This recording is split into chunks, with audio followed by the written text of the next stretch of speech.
ప్రజాపాలన ప్రగతి ప్రణాళిక కార్యక్రమాల అమలులో భాగంగా నల్గొండ పట్టణంలో మంగళవారం విస్తృత స్థాయిలో ఫుడ్ సేఫ్టీ ఆన్ వీల్స్ తనిఖీలు నిర్వహించారు. ఈ తనిఖీలలో నల్గొండ జిల్లా ఫుడ్ సేఫ్టీ అధికారి N Shivashankar Reddy, FSW technician M Venkatapathi, driver P Vamsi పాల్గొన్నారు.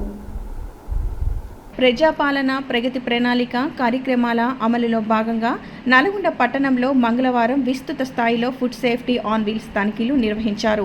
ఈ తనిఖీలలో నల్గొండ జిల్లా ఫుడ్ సేఫ్టీ అధికారి N Shivashankar Reddy, FSW technician M Venkatapathi, driver P Vamsi పాల్గొన్నారు.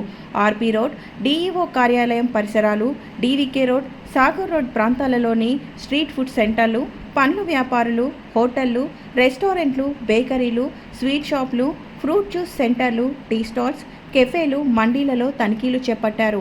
తనిఖీలలో పలు ఆందోళనకర అంశాలు వెలుగులోకి వచ్చాయి.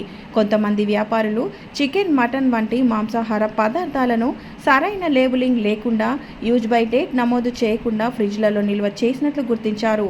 శీతలీకరణ, ఉష్ణోగ్రతల నిర్వహణకు సంబంధించిన లాగ్ బుక్స్ కూడా లేకపోవడం గమనించారు. కొన్ని మాంసాహార పదార్థాలు పూర్తిగా పాడైపోయిన స్థితిలో కనిపించాయి. బేకరీలలో గడువు ముగిసిన బిస్కెట్లు, చాక్లెట్లు, సాసులు, ఇతర ఆహార పదార్థాలతో కలిపి నిల్వ చేసినట్లు గుర్తించారు.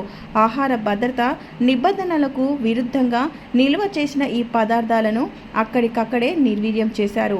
DVK రోడ్లోని ఒక కెఫేలో టీ తయారీలో రంగులు వినియోగిస్తున్నట్లు అధికారులు గుర్తించారు. అనుమానాస్పదంగా గమనించిన టీ పొడి, చక్కెర నమూనాలను ప్రయోగశాల విశ్లేషణ కోసం పంపించారు. హోటళ్లు, రెస్టారెంట్లు, బేకరీలు, స్వీట్ షాపులలో కలిపి సుమారు 120 కిలోల మేర గడువు ముగిసిన, పాడైపోయిన, నిల్వలో చెడిపోయిన ఆహార పదార్థాలను గుర్తించి స్వాధీనం చేసుకొని నిర్వీర్యం చేశారు.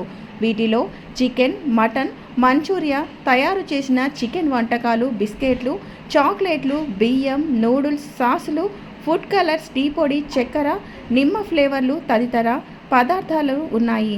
అనుమానాస్పదంగా గుర్తించిన 5 ఆహార నమూనాలను సేకరించి ప్రయోగశాల విశ్లేషణకు పంపించారు. అలాగే నిబంధనలు ఉల్లంఘించిన 2 ఆహార వ్యాపార సంస్థలకు మెరుగుదల నోటీసులు జారీ చేయాలని అధికారులు సిఫార్సు చేశారు. ఈ సందర్భంగా ఫుడ్ సేఫ్టీ అధికారులు వ్యాపారులకు, వీధి ఆహార విక్రేతలకు అవగాహన కల్పించారు. ఫుడ్ రిజిస్ట్రేషన్ సర్టిఫికేట్ తప్పనిసరిగా పొందాలని, వాడే నూనెలను అనుమతించిన పరిధిలోనే వినియోగించాలని సూచించారు. టీ పొడిలో రంగులు కలపరాదని హెచ్చరించారు. ఫాస్ట్ ఇన్ ఫాస్ట్ అవుట్ విధానాన్ని పాటిస్తూ పాత స్టాకును ముందుగా వినియోగించాలని తెలిపారు. పండ్ల పాక్వానికి కార్బైడ్ వినియోగం పూర్తిగా నిషేధమని, కేవలం ఎథిలిన్ సాచెట్ల ద్వారా మాత్రమే సురక్షిత పాక ప్రక్రియ చేపట్టాలని సూచించారు. ఆహార పదార్థాల ప్యాకెట్కు పాత వార్తాపత్రికలను ఉపయోగించరాదని, లూజ్ ఆయిల్స్ వినియోగం తగ్గించాలని, పరిశుభ్రమైన నిల్వ, శుభ్రమైన ఆహార తయారీ, సరైన హ్యాండ్లింగ్ పద్ధతులు పాటించాలని సూచించారు. అనుమానాస్పద ఆహార పదార్థాలు కల్పించినట్లయితే ఫుడ్ సేఫ్టీ శాఖకు ఫిర్యాదు చేయాలని కోరారు.